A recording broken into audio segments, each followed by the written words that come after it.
सबको भी चाहिए। हाँ, हम झूठ क्यों बोलें, सबको चाहिए। लक्ष्मी माता है, माता की कृपा किसको नहीं चाहिए, सबको चाहिए। जगन माता है, हमारे ठाकुर जी की प्राणेश्वरी हैं, उनकी कृपा हमको क्यों नहीं चाहिए। हम ऐसे त्यागी बैरागी नहीं है जो हम अपने माता जी से विमुख हो जाएं। सबको चाहिए, लक्ष्मी जी की कृपा सबको चाहिए। लक्ष्मी जी की कृपा चाहिए तो इतने काम करना छोड़ दो।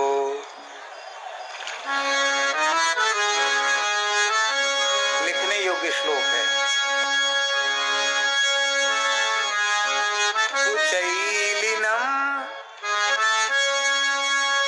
दंतमलोपधारिणम बह्वासिनम निष्ठुरभाषिणं च सूर्योदये चास्तमिते शयानं विमुञ्चति श्रीर् यदि चक्रपाणि।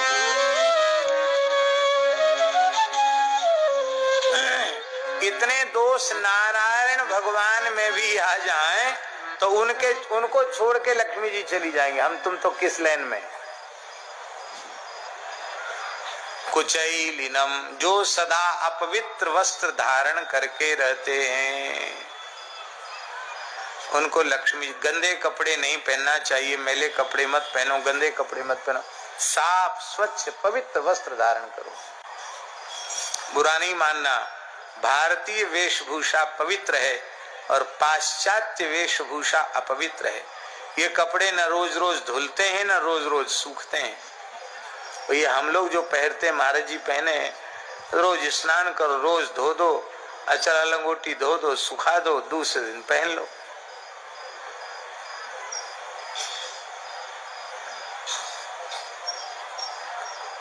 अब जो इस बहुत मोटा कपड़ा चला है, क्या जीन्स कहते क्या कहते, वो तो पता नहीं धुलता होगा कि नहीं धुलता होगा, अथवा कैसे धुलता होगा, हमें अनुभव भी नहीं है, जरूरत भी अनुभव की नहीं है।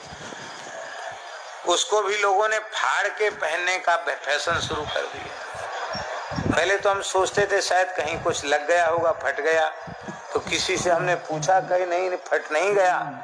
ये फटे हुए कपड़े की कीमत ज्यादा है।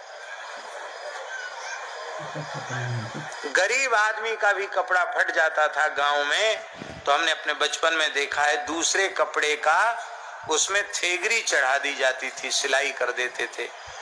और उनको बेचारों को, गरीबों को संकोच नहीं होता, भैया हम गरीब हैं, फटा कपड़ा नहीं पहनते, दूसरे कपड़े की थेगरी हमने चढ़ा दी।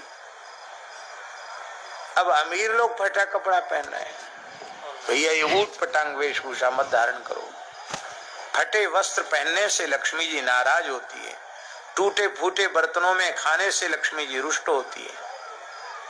कुचैलिनम दंतमलोपधारिणम, जो दांतों पर मल धारण करते हैं। दांतों पर मल कैसे धारण होगा, तमाकू खाओगे, खूब पान खाओगे, दिन भर बकरिया जैसा मुंह चबाते रहोगे, कुछ ना कुछ मुंह में गुटका फुटका जाने क्या क्या उटपटांग चीजें मुंह में डाल के रखोगे, तो दांत गंदे रहेंगे,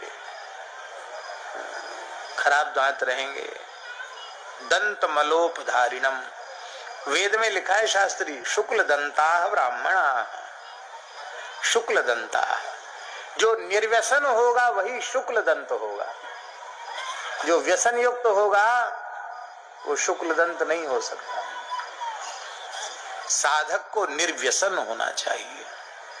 कुचैलिनोपधारिणम बह्वासिनम, जो खूब ठूस ठूस के खाते हैं, उनसे भी लक्ष्मी जी नाराज हो जाती है।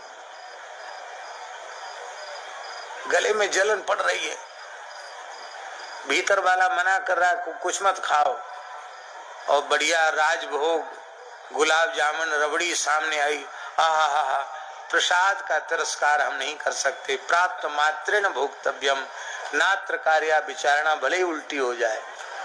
अरे भाई, अब कोई बाजरे की रोटी भोग लगा के धर दे, अरे महाराज अभी माला पूरी नहीं भाई, बाद में देखा जाएगा।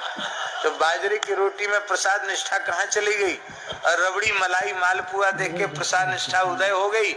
ये प्रसाद निष्ठा नहीं है, ये पदार्थ निष्ठा है। ठूस ठूस के नहीं खाना, जितना आवश्यक है शरीर के व्यवहार के लिए खाना उतना खाना, उससे अधिक नहीं खाना। कुचैलिनम दंतमलोपधारिणम बहुवासिनम निष्ठुर भाषिणं च। बहुत से लोगों का स्वभाव होता है, वो बोलते ही ऐसे हैं कि बस मानो मीठा बोलना जानते नहीं, कड़वा ही बोलते हैं। गुजरते हैं, किसी का स्वभाव होता है टेढ़ी बेड़ी बात करने का। अब बोलेंगे तो व्यंग में ही बोलेंगे। कठोर वाणी नहीं होनी चाहिए, निष्ठुर वाणी नहीं होनी चाहिए। वाणी ऐसी बोलिए मन का आपा खोए, औरन को शीतल करे आप ही शीतल होए। बातन हाथी पाइए बातन हाथी पांव, इसलिए मृदुभाषी बनो, कटुभाषी मत बनो। मृदुभाषी से लक्ष्मी जी। सूर्योदय और सूर्यास्त के समय जो शयन करता है, ऐसा काम यदि नारायण भगवान करें तो लक्ष्मी जी छोड़ के चली जाएंगी। सूर्योदय सूर्यास्त के समय बिल्कुल नहीं सोना चाहिए। ध्यान से सुनो, बीमार आदमी को भी सूर्योदय के समय सो रहा तो उठा के बिठा दो, महाराज जी कहते थे, बीमारी अपने आप कम होने लग जाएगी।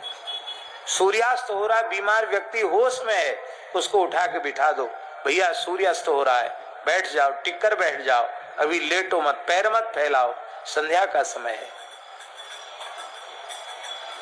विमुंचति श्रीर यदि चक्रपाणि ही, तो इसलिए लक्ष्मी जी का आदर करना चाहिए। बोलो भक्तवत्सल भगवान की। ब्रह्म